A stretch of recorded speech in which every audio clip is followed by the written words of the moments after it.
What is going on, everybody? I want to thank you all so much for tuning in to Mikasa Sukasa, and I am your host, Niko House. Before we get started, I want to go ahead and give a special thanks to our sponsor, the Credit Surgeons. If you're looking to get your credit repaired, as a matter of fact, I know a lot of you are. Things come up, it's okay. I understand, and so do they. That wasn't supposed to rhyme, but if you go to thecreditsurgeons.com, they will be more than happy to help you out. You can go to, like I said, thecreditsurgeons.com, or you can email them directly at creditsurgeonsfes@gmail.com. Also, I'd like to encourage you all to donate to our One Follow, $1 campaign. We show the mainstream media that if they will not invest in the truth, then we will invest in those who will. You can do so by clicking on the Patreon link below and just donating $1. It's really that simple. Also, help us on our journey to 10,000 subscribers. We're getting ever closer, and I want to thank everyone who has helped us reach that point, get to that point thus far. And if you're watching and this is your first time watching us, hit that subscribe button. I promise you, it will absolutely be worth it. It usually is. Most people, when they come, they stay, because we give the real news with real analysis based off of truth and objectivity and nothing else. And sometimes, every now and then, you might get a laugh. But with that being said, I want to go ahead and by the way, if you're watching, make sure don't be shy. Go ahead and share it. Go ahead and share the video. But I want to go ahead and talk about Miss Dianne Feinstein. Feinstein, whatever the hell her name is, her crispity crusty looking. Look, she had the nerve to say that essentially, if you are saying release the memos, that must absolutely mean that you are a Russian bot. Now, most of you may have seen the actual tweet. That's what I am referring to. But she actually goes a little bit further. She actually brings a letter to Congress, to the Senate Judiciary Committee, and asks them to further investigate those Russian bots who are saying, release the memo. Y'all, listen, I'm getting so damn tired. Like, I don't even know where to start. So let's start here. So what you're telling me is, it couldn't possibly be the American people who are interested in the memo, the FISA memo, in case you haven't been paying attention, because of the crazy information that it supposedly contains. I mean, I'm gonna tell you why I was interested in it. I want to recap real quick. More than 130 congressional members have viewed the classified 4-page memo detailing what senior government officials describe as disturbing and explosive. That's probably why I'm interested, and it's probably why most people are interested in it as well. Disturbing and explosive surveillance abuse by employees of the FBI and the Department of Justice under the Obama administration against Donald Trump, who is currently the commander-in-chief, who was running for office, who they tried to obstruct. Like I said, I don't give a damn who you are. And the sad part is, I can't believe I'm saying this, but even if the situation was in reverse and Hillary Clinton was legitimately undermined by the Trump administration or by the previous administration, or by the Obama administration, and they broke laws, if they undermined democracy to do so, I would still feel just as strongly about this situation. It just happens to be that it was Trump who was undermined by the Obama administration. It couldn't have. It said that almost all the people who read the 4-page memo were Republicans. Since the document was released on Thursday, since the document was released on Thursday to House members, only Democrats on the House Intelligence Committee have seen it. A congressional source with knowledge of the memo said the classified memo was described by a senior government official as a detailed account of the House Intelligence Committee's investigation into the FBI and apparent FISA abuse associated with the controversial dossier. that alleged President Trump colluded with Russia during the 2016 election. As recently reported, some congressional members who have reviewed the memo said that the revelations may end in the removal or criminal prosecution of senior officials in the FBI and the Department of Justice. Now, I don't have to speak in the Russian. Pretty sure it's not how you say speak Russian in Russian, but it's close enough. I don't have to speak Russian, want to be Russian, like Vladimir Putin, work for the Clinton, be employed by Russians to go on Twitter and act like a fucking troll, be employed by Russians to go on Facebook and upload anti-Hillary memes. I don't have to be any of that. For me to be interested enough, all I have to do is be 1, paying attention, 2, interested in politics, 3, interested in justice, and 4, have a goddamn Twitter. I have all 4 of those. Check, check, check, and checkmate. So I don't have to be any of those things for me to be interested enough to go onto Twitter, type the hashtag button, and oh shit, look what automatically came up. Release the memo. And press send.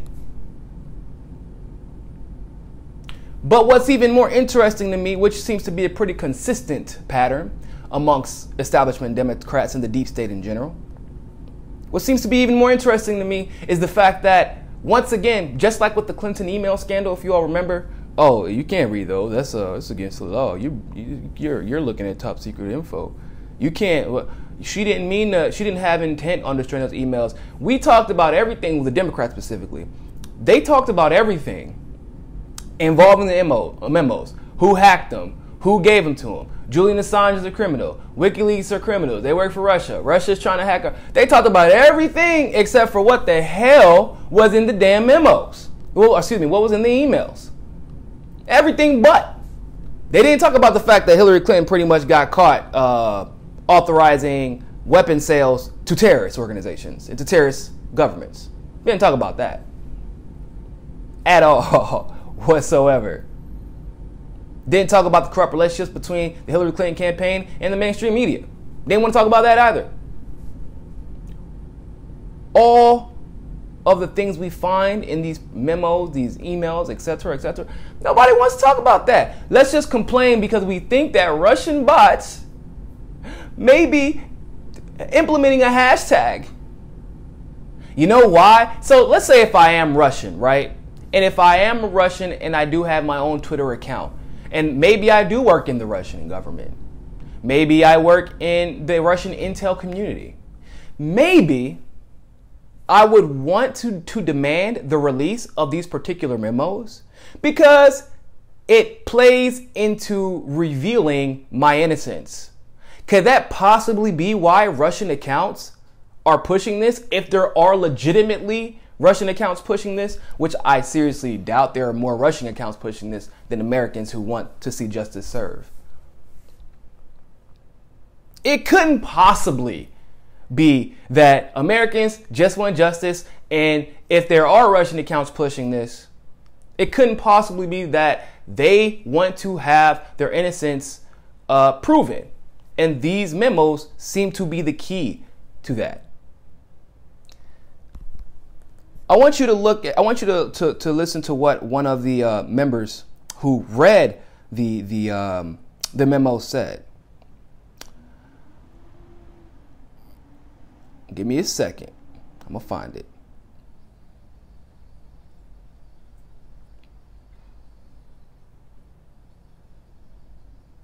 It was, I don't know if y'all know Representative Jim Gordon. He's a Republican out of Ohio, and Representative Matt Gaetz, Republican out of Florida, who viewed the memo on Thursday, which was last week, not this week, or the week before last, excuse me, not this week, said that they are demanding it be made public, but cannot discuss the details of the memo because of its classified nature. Now, Adam Schiff from California, who's a Democrat, said said in a statement that the memo is profoundly misleading set of talking points drafted by the Republican staff attacking the FBI and its handling of the investigation. Okay, how is it misleading? Or better yet, why don't you release the memo, the parts that aren't classified, if you want to, because you can release bits and pieces of things. We see it all the time. So how about you release the memo and we see how misleading it really is? I think that's a pretty good idea. That way you can prove your innocence. If the Democrats and the FBI is doing exactly what it's supposed to do, if they're conducting an investigation of integrity and objectivity, release it. Prove your innocence. Show us that James Comey isn't a corrupt bastard. Show us that Robert Mueller is actually going to do his job. That he has not been corrupted by this deep state. If you are truly not at fault, what damage could it possibly do to your brand as a Democrat, to James Comey and the FBI, or to Hillary Clinton, Robert Mueller, or everyone involved, Andrew McCabe? What could it possibly do to y'all if you're innocent? When I'm innocent, it depends on the situation. But if I'm innocent and I know I have absolutely nothing to hide, here you go. I don't care. Look, now unless it's a cop who's pissing me off and is just profiling me, and they go, hey, sir, can we search? Excuse me, hey boy, can we search your car? Can we search your vehicle? No, you're gonna get that dog a hell away from my car if you scratch up my paint, and it's gonna be all kinds of consequences and repercussions up in here. But in any other scenario, if I have nothing to hide, then here you go. But what the Democrats are worried about is that right before the not the Democratic primaries, they're in the middle of a primary right now, but the 2018 elections, they're worried that if this memo gets released before then things might not exactly go their way. Why? Because the Democrats are once again playing another hand in covering up for their criminal counterparts, whether it be in the FBI or other members of the intelligence communities, or other members of the Democratic Party within the legislature. They're probably worried that once again, we'll see another example of how the Democrats have tried to corrupt and control the narrative for the last 2 to 3 years, and how they are lying. Because in my mind, if you say release the memo, let's take away the Democrat and Republican, nomers. Take away all that. If you say release the memo, and I'm like, oh, this person clearly wants transparency. I'm not an idiot. I know it's potentially for a personal political agenda. I'm not an idiot, but that's transparency. If you want to release something for a political agenda and it means more transparency for the American people, I'm pragmatic as hell. Go ahead, knock yourself out. Now, if you don't want to release something and it's for your political agenda, now we have a problem, because now it's for your personal political agenda and it seems like you're hiding something. I don't like that. I don't give a damn if you're a Democrat or Republican. That's why we consider Chelsea Manning a hero, because Bush and Cheney and that administration tried to hide something. Chelsea Manning revealed that via WikiLeaks, and now here we are. They're war criminals. I like that. I didn't know that Chelsea Manning was a Democrat. Nobody knew, actually, that Chelsea Manning was a Democrat until she announced she was running. So it didn't matter if it was a D or an R beside her name. She did the right thing. She created a more transparent environment when we were trying to figure out what was going on with the Bush administration. And as we all suspected, we were right. So I'd love to know your thoughts about this. Leave your comments in the comment section below. Like I said, I want to give a special thanks to our sponsors, the Credit Surgeons. You can go visit them at thecreditsurgeons.com. I know y'all just got your tax returns, or you're about to get your tax returns. Spend them on something that will be meaningful to you and your family in the long term. Go ahead and go to thecreditsurgeons.com or email them directly at creditsurgeons, FES@gmail.com. Thank you all so much for tuning in. And always remember, people, find your balance. Peace.